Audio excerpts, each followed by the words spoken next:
Here at Renew, we are also able to take care of patients who have failing implants from surgeries that were done decades ago.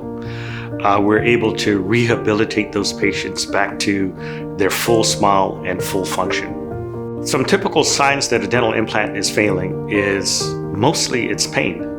There should be no pain on a dental implant.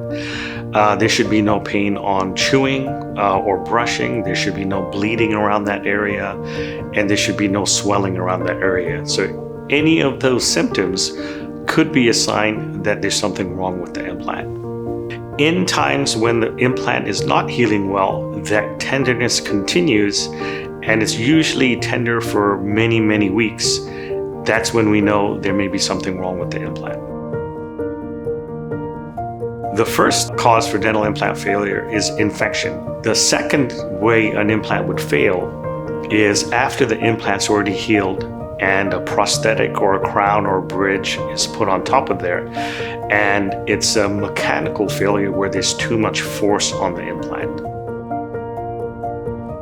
If a patient suspects that their dental implant is failing, the first thing to do is come and see us.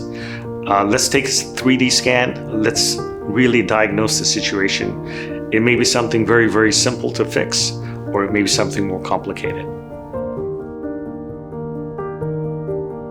If you're suffering from failing implants, please contact us here at Renew Dental Implants. We'd be happy to sit down with you and find out what the solutions may be.